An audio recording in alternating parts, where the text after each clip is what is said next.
السلام علیکم، میں ملک ریاض ہوں۔ آپ یوٹیوب چینل دیکھ رہے ہیں۔ ایران کے بادشاہ نے اپنے ایک بیٹے کو ایک استاد جی کے پاس بھیجا تاکہ وہاں پر جا کر وہ تعلیم حاصل کرے، فقہ کی تعلیم حاصل کرے، قرآن و حدیث کی تعلیم حاصل کرے، کیونکہ اس وقت بادشاہی سسٹم ہوتا تھا، اور ایک بادشاہ اگر مر جاتا تو اس کا بیٹا جو تھا وہ تخت نشین ہوتا تھا۔ تو اسے پتہ تھا کہ کل کلا میرے بیٹے نے حکمران بننا ہے، بادشاہ بننا ہے، اور اس کو پتہ ہونا چاہیے، قرآنی تعلیمات کا پتہ ہونا چاہیے، احادیث کا پتہ ہونا چاہیے۔ اس لیے اس نے ایک بہت ہی زبردست قسم کے عالم اور استاد کے پاس اسے تعلیم کے لیے بھیجا۔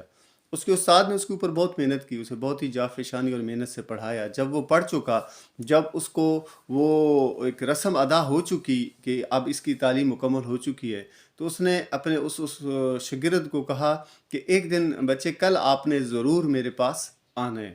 تو وہ جب اگلے دن بادشاہ کا بیٹا شہزادہ استاد جی کو ملنے کے لیے گیا، تو اس نے اس بچے کو کمرے میں بند کر کے بہت زیادہ مارا، بہت زیادہ مار پیٹ کی اس بچے کی، اور بہت زیادہ مارا۔ ظاہری بات ہے اس کا جسم بھی زخمی ہو گیا۔ تو جب وہ اس وقت تو وہ استاد جی کے سامنے نہیں بول سکا۔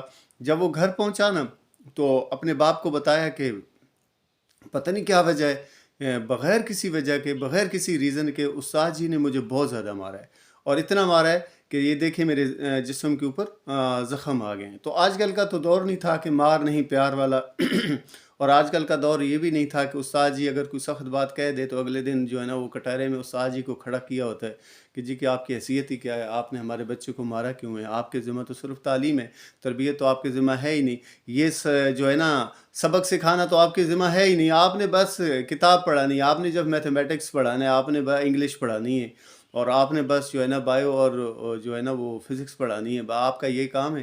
آپ اپنا کام کریں ملازم کی طرح، اور اگلے کام آپ نے نہیں کرنے ہمارے بچے کے ساتھ۔ آج کل تو ایسا ہے، لیکن وہ بادشاہ اہل نظر تھا، اس نے کہا کوئی بات نہیں بیٹا، استاد استاد ہوتا ہے، اگر اس نے مار لیا تو کوئی بات نہیں۔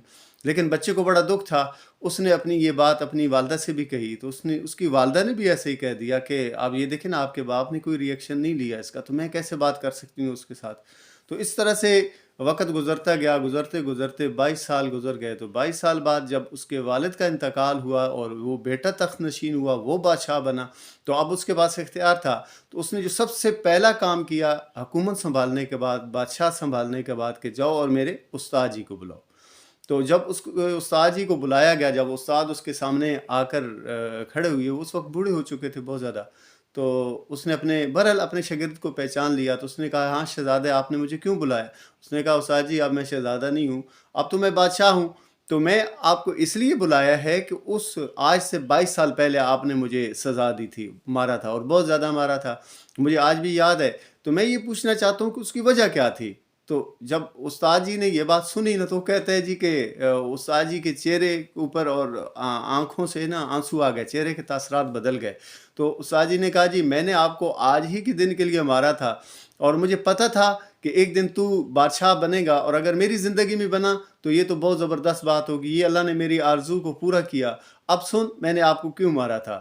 اس نے کہا جی آپ کو 22 سال پہلے مار پڑی ہے، اور کیسے کیسے مار پڑی ہے یہ آپ کو آج تک یاد ہے۔ وہ استاد جی کو کہتا ہے جی بادشاہ کا بیٹا جو بادشاہ ہو چکا تھا، کہ جی کہ مجھے تو روز یاد آتا ہے کہ آپ نے مجھے سزا دی تھی، اور بغیر کسی بھی ریزن کے سزا دی تھی۔ اس نے کہا آج تو حکمران بن چکا ہے، آج تو بادشاہ بن چکا ہے، جب کسی کے اوپر بھی تو ظلم کرے گا، نا انصافی کرے گا، بغیر کسی وجہ سے کرے گا، تو سوچ سمجھ کے کرنا، کیونکہ ظلم سہنے والوں کو بھی یاد رہے گا، کمزور کو بھی یاد رہے گا، اور غریب کو بھی یاد رہے گا۔ اس کو تو یاد رہے گا ہی رہے گا، جس کا وہ بندہ ہے نا اس کو کبھی بھی نہیں بھولے گا۔ اور کل قیامت کے دن وہ جو کمزور ہے وہ طاقتور ہوگا، اور جو مظلوم ہے وہ بااختیار ہوگا، اور جو غریب ہے اس کے پاس اختیارات ہوں گے، اور وہ اللہ کے ساتھ جب بات چیت کرے گا تو اللہ کے سامنے اس وقت آپ لاچار ہوں گے، اس وقت آپ کمزور ہوں گے، اس وقت آپ جو ہے نا مسائل کا شکار ہوں گے۔ اس لیے سوچ سمجھ کے کرنا،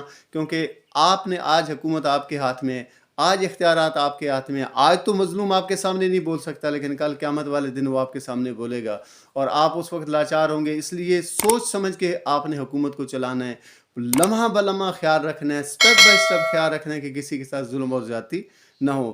حضور نبی مکرم صلی اللہ علیہ وآلہ وسلم کی ایک حدیث پاک کا مفہوم ہے، آقا کریم علیہ السلام نے فرمایا کہ ظلم جو ہے وہ قیامت کے اندھیروں میں سے ایک اندھیرا ہے۔